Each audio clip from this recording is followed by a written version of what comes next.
there. Sorry. Do your job even more.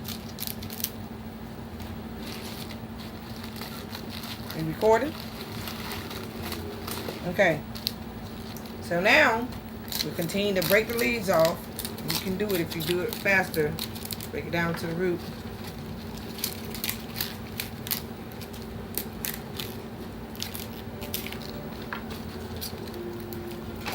Don't miss no turns. Y'all start walking around in my video.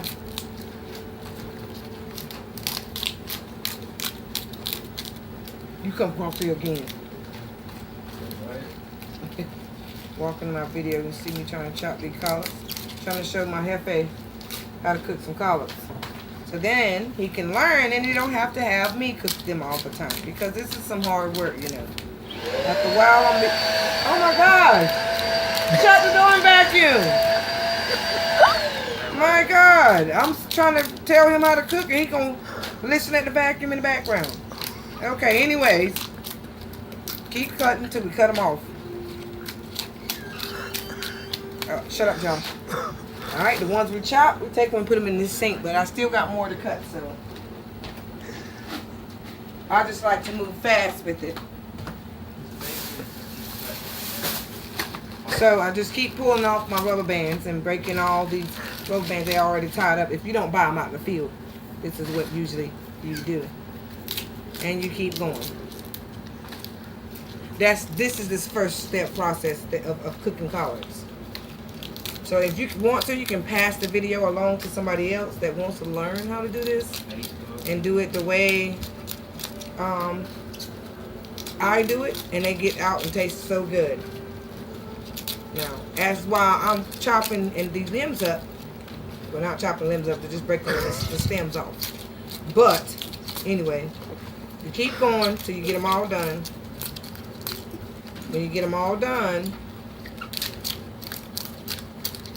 when it's time to get ready to wash them, you have your meat, whatever type. You can use fat back meat, ham hocks, ham bites, ham pieces of ham. You can even boil a whole ham and put the ham in that juice. I mean, them greens inside of that ham juice. That's your flavor for your greens. You don't throw the ham juice away now. Keep the ham juice. All right. I still got a couple more bundles and then I'll be done. And then we'll start washing them. And I'll show you how to wash them. So you won't get gritty collards. If you get gritty ones, you ain't going to be able to eat them. You'll have to chunk a whole bunch of money in the trash. Okay. Like, can I turn this on till you do that? Till you wash them? Yeah, we're going to go now. I'm going to finish doing this and then we'll record a little bit more and I'll let you know the next step. That's the very first step that we have to step. Step 1.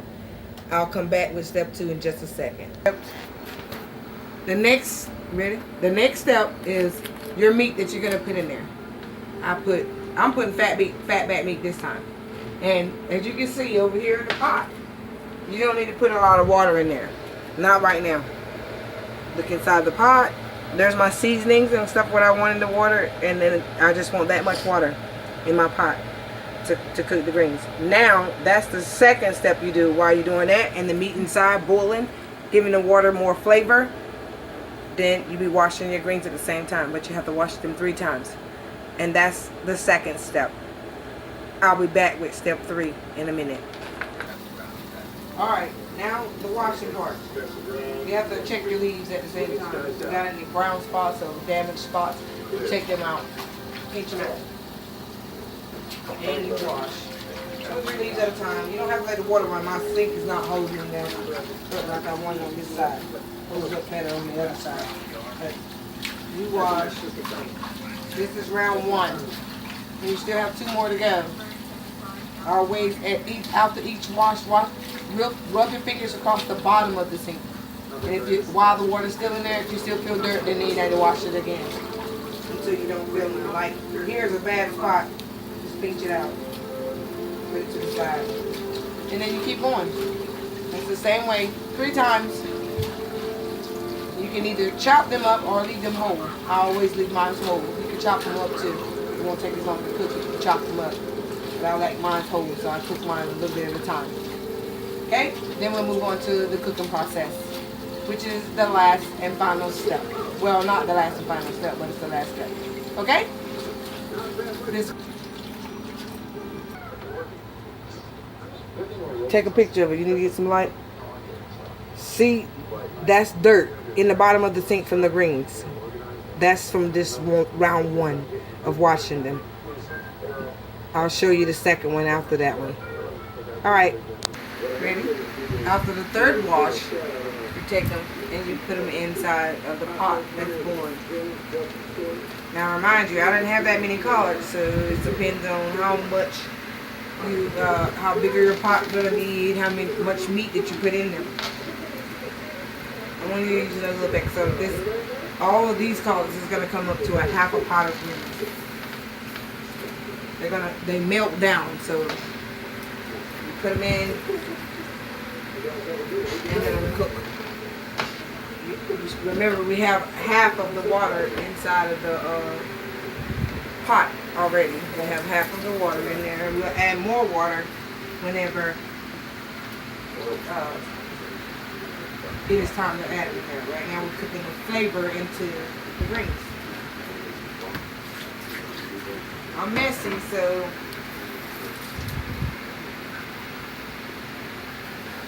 now you're gonna put a big fat cup. You just want to cover enough within the bowl.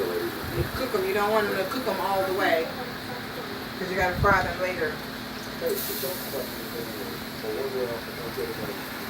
just want to be able to see the water halfway in the pot with this. So this will help kill some of the salt that you already have inside. Another pot.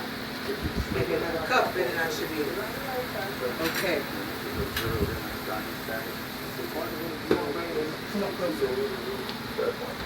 As you can see, I just put 3 cups of water in there. This is the third cup. This pot is going to melt these collards down. They're going to be so low in collards. My meat is inside, and all I do now from this point on is smell the aroma. Which I really didn't get enough collards. I thought I did have enough, but it's enough for us, just a few people. But at the same time, this is what they would look like inside the pot cooking. And while they're cooking, you just let them cook until they turn a little dark green.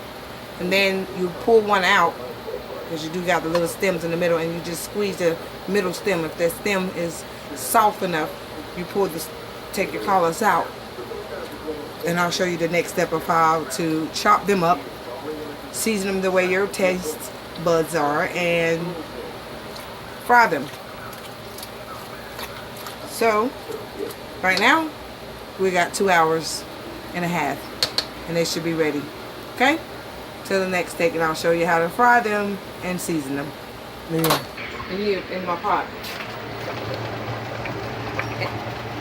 In the pot, as you can see, that it has melted down. Even though the pot was very full, it went down to a meltdown. It's like, this is probably enough for at least 4 or 5 people.